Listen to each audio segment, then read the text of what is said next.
एक जंगल में एक बहुत पुराना बरगद का पेड़ था। उस पेड़ पर घोंसला बनाकर एक कौवा कौवी का जोड़ा रहता था। उसी पेड़ के खोखले तने में कहीं से आकर एक दुष्ट सर्प रहने लगा। हर वर्ष मौसम आने पर कौवी घोंसले में अंडे देती और दुष्ट सर्प मौका पाकर उनके घोंसले में जाकर अंडे खा जाता। एक बार जब कौवा व कौवी जल्दी भोजन पाकर शीघ्र ही लौट आए तो उन्होंने उस दुष्ट सर्प को अपने घोंसले में रखे अंडों पर झपटते देखा। अंडे खाकर सर्प चला गया। कौवे ने कौवी को ढाढ़स बंधाया, प्रिय हिम्मत रखो, अब हमें शत्रु का पता चल गया है, कुछ उपाय भी सोच लेंगे। कौवे ने काफ़ी सोचा विचारा और पहले वाले घोंसले को छोड़ उससे काफ़ी ऊपर टहनी का घोंसला बनाया और कौवी से कहा, यहाँ हमारे अंडे सुरक्षित रहेंगे। हमारा घोंसला पेड़ की चोटी के किनारे निकट है और ऊपर का आसमान में चील मंडराती रहती है। चील सांप की बैरी है, दुष्ट सर्प यहाँ तक आने का साहस नहीं कर पाएगा। कौवे की बात सुनकर कौवी ने नए घोंसले में अंडे दिए, जिसमें अंडे सुरक्षित रहे और उनमें से बच्चे भी निकल आए।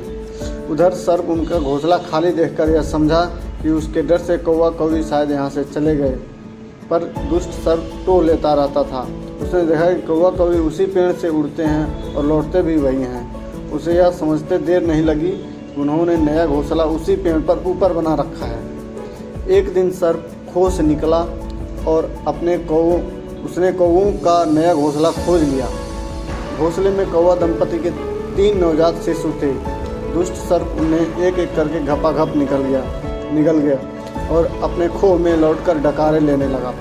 कौवा व कौवी लौटे तो घोंसला खाली पाकर सन्न रह गए। घोंसले में हुई टूट फूट व नन्हे कौवों के कोमल पंखे बिखरे देखकर यह सारा माजरा समझ गए। कौवी की छाती तो दुख से फटने लगी। कौवी बिलख उठी, तो क्या हर वर्ष मेरे बच्चे शाम का भोजन बनते रहेंगे? कौवा बोला, नहीं, यह माना कि हमारे सामने विकट समस्या है, पर यहाँ से भागना ही उसका हल नहीं है। विपत्ति के समय ही मित्र काम आते हैं, हमें लोमड़ी मित्र से सलाह लेनी चाहिए। दोनों तुरंत ही लोमड़ी के पास गए। लोमड़ी ने अपने मित्रों की दुख भरी कहानी सुनी। उसने कौवा तथा कौवी के आंसू पोंछे। लोमड़ी ने काफ़ी सोचने के बाद कहा, मित्रों, तुम्हें वह पेड़ छोड़कर जाने की ज़रूरत नहीं है। मेरे दिमाग में एक तरकीब है जिससे यह दुष्ट सर्प से छुटकारा पाया जा सकता है। लोमड़ी ने अपने चतुर दिमाग में आई तरकीब बताई। लोमड़ी की तरकीब सुनकर कौवा कौवी खुशी से उछल पड़े। उन्होंने लोमड़ी को धन्यवाद दिया और अपने घर लौट आए। अगले ही दिन योजना अमल में लानी थी। उसी वन में बहुत बड़ा सरोवर था।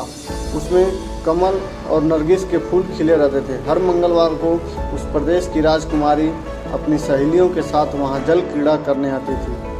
उनके साथ अंगरक्षक तथा सैनिक भी आते थे। इस बार राजकुमारी आई और सरोवर में स्नान करने जल में उतरी तो योजना के अनुसार कौवा उड़ता हुआ वहां आया।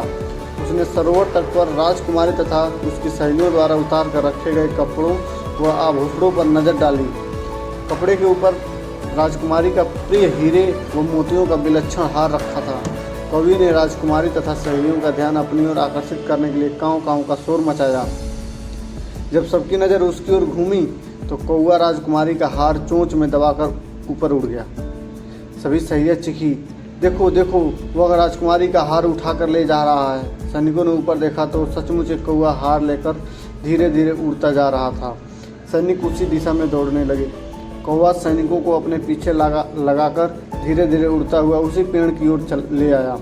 जब सैनिक कुछ ही दूर रह गए तो कौवे ने राजकुमारी का हार इस प्रकार गिराया कि वह सांप वाले खोह के भीतर जा गिरा। सैनिक दौड़कर खोह के पास पहुंचे। उनके सरदार ने खोह के भीतर झांका। उसने वहां हार और उसके पास ही एक काले सर्प को कुंडली मारे देखा। वह चिल्लाया, पीछे हटो, अंदर एक नाग है। सरदार ने खोह के भीतर भाला मारा। सर्प घायल हुआ और फुफकारता हुआ बाहर निकला। जैसे ही वह बाहर आया, सैनिकों ने भाले से उसके टुकड़े कर डाले। सीख इसका मतलब ये है, सूझबूझ का उपयोग कर हम बड़ी से बड़ी ताकत और दुश्मन को हरा सकते हैं। बुद्धि का प्रयोग करके हर संकट का हल निकाला जा सकता है।